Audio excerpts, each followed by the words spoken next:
I mean, there's so many. I have so many areas of interest. Like I love die-cast Japanese robot toys, like the Mhm. Soul of Chogokin line or the Metal Build line with Gundam, but Mhm. they're all hideously expensive.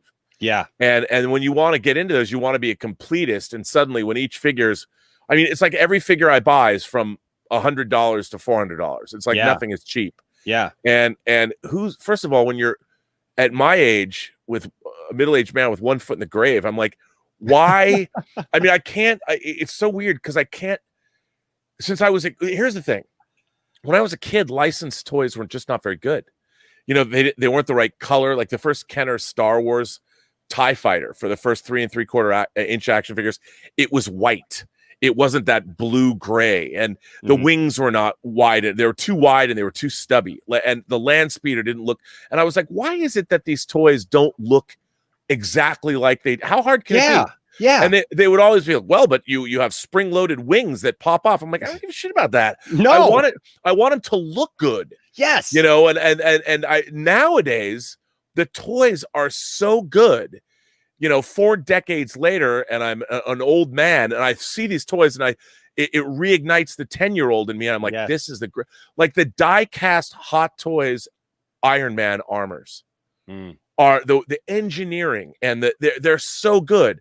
Sure, they're $450 each, but they're so good. And it's sort of, you look at these things, and I'm like, I gotta have that. When really I don't. But the addict in me, this thing in me, like you're pulled toward these figures, and the toys, they make everything now. Like no matter what it is you want. Like when I was a kid, I'm like, why don't they make this? And they never would. They'd give you like, here's 12 figures, or here's another 12 figures. I mean, they never. Yeah. You never got exactly what you wanted. The vehicles weren't as good. And then there's people like, there's a company, there's a husband, a man, a father-son duo in the Netherlands. They have a company called Jazz Inc. Dioramas. Okay. And they basically built a Millennium Falcon cockpit for the Hot Toys figures. Oh my gosh. And it completely lights up, and it's amazing. Like it's amazing. And it's totally unlicensed because Hot Toys was going to make that. Yeah. And then they decided not to make it. They have really nice payment plans, so you can just investment,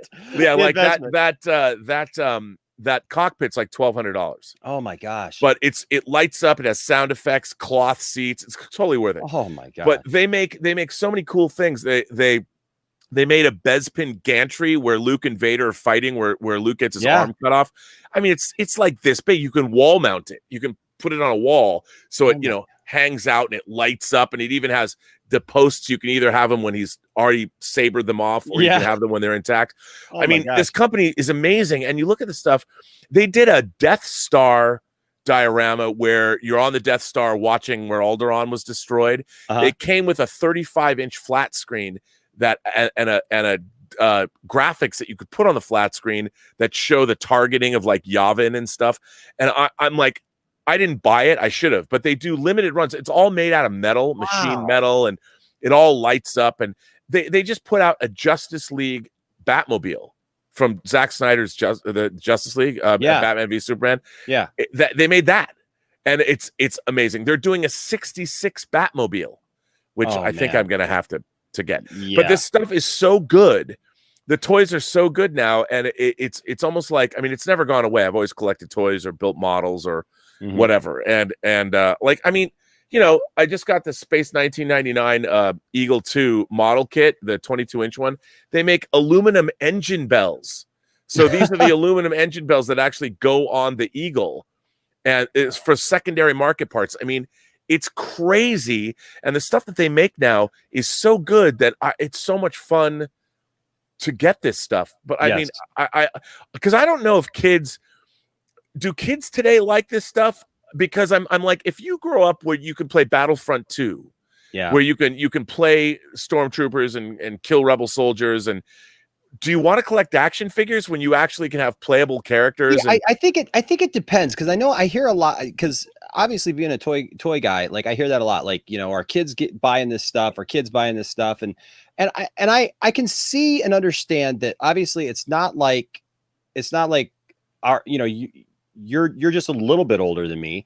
But it's not like your generation or my generation. I always feel like I'm kind of the last generation that got in on that. I was kind of born in 76. And so I kind of had the best of like all those worlds. I had the best of being able to grow up in the late 70s, early 80s with all of those toys and all of those things, when things got really big. But I also got to see the birth of video games. Right. And me too. Yeah. Yeah. And so, and to see where all those things came from, and then obviously the digital technology that came out, and now we're here where we're at.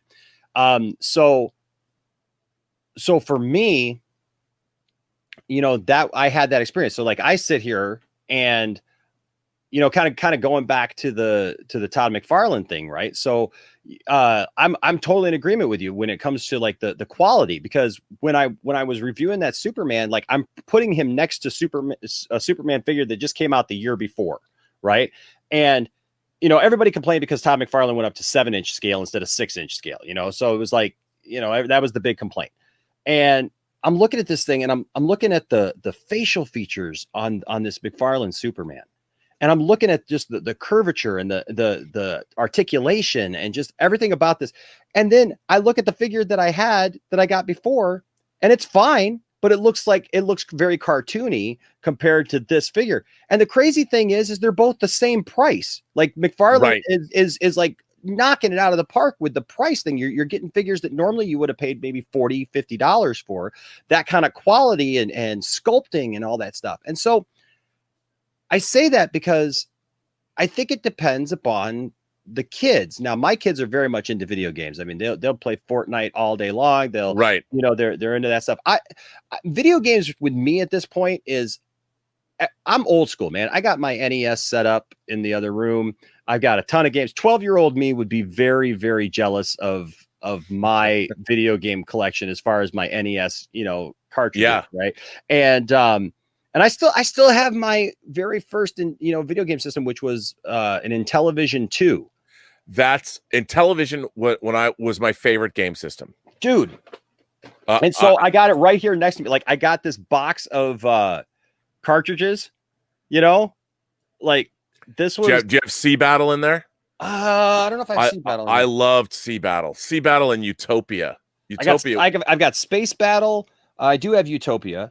Space Battle is great. That was the first Intellivision game I got. Yep. Utopia right there, man. Yep. Yep. And so, yeah, that was my video gaming. So every once in a while I find a game that is just like, I gotta play this game, and I just play it out. Like Battlefront 2, for example, when we all got, told we couldn't go anywhere, I'd been saying, I need to get to playing that. I need to get started on it. And then I was like, well, I'm here. I have nothing else to do right now. I'm going to go ahead and get it started. And of course I did get it started. And my kids were laughing at me because I was like yelling and screaming at the game every day. And they're like, and my oldest son told my wife, said, I don't understand. He's my stepson. So sometimes he calls me dad, but he calls me Enosh. He's like, I don't understand why Enosh is like yelling and screaming at the game. It's really not that hard. And then he found out, then like I beat the game. And then I realized like I had beat it on Jedi mode. So for me, who doesn't play a lot of video games, to play it on like the hardest level, like then all of a sudden I earn some cred with my kids because they're like, okay, yeah, that's pretty good. But I say that because my boys, they love the video games. They love the digital stuff. They, you can't get them out of it, but they have their own collection of figures, but obviously they're my kids too. Right. So they see me collecting this stuff. I was joking with you before, my son, the middle one, he's joked with me many times, he'll just walk in the room, and this is why I love it, Rob, because I love the looks on kids' faces when they come over. You know what I mean? Like I got a cabinet over here. I'm looking at myself. I got a cabinet over here. I got another lighted cabinet over here. And, I got a Millennium Falcon and AT-AT. I got all this stuff hanging from the ceiling, and these kids come in and their eyes, even these kids who are nothing but video games, they come in and they see these toys. And I think that we underestimate the power of toys sometimes, because they come in and they just look at it and they're like, they're looking at wrestlers and He-Man and Star Wars and, and all this stuff, and Tron even, and they're like, what, you have Tron figures and G.I. Joes and oh my gosh. And their eyes get really big. And my son was joking me, he's like, so Dad, who gets all this when you pass away one day? And I'm like, son, Yeah, don't try that. Get out of here with that. Get out of here with that. But you know, I think that there are kids who play with toys. I just think it's a lot harder sell nowadays. Yeah, I mean, you know, you hear a lot. There's a lot of YouTubers that are always banging on about how toy sales have dropped, like Star Wars toy sales, new Star Wars toy sales. Yeah, and whereas the collector market has been going strong, like the Black Series figures and all that, and I do think that all of this, for the most part, is aimed at older collectors. I mean, Hot Toys is not making money from 11-year-old kids. Nope. You know, who can afford their figures.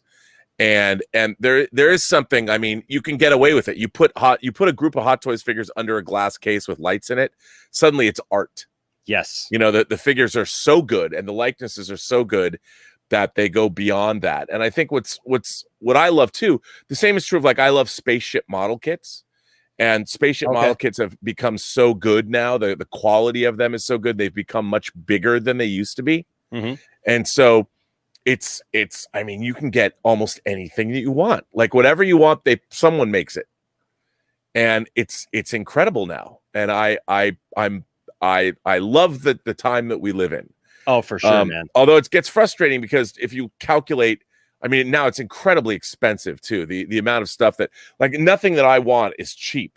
It's all expensive. All the 12-inch figures are expensive, and there's nothing you can do about it. But if you want to buy them, and I still don't understand, I don't really get why these things make me happy as they do. I mean, I love them so much, and I know it harks back to my childhood because I never was the toys that they made in the 70s were just. They always looked like they were made for kids. They were always kidified, and I always wanted something a bit more sophisticated.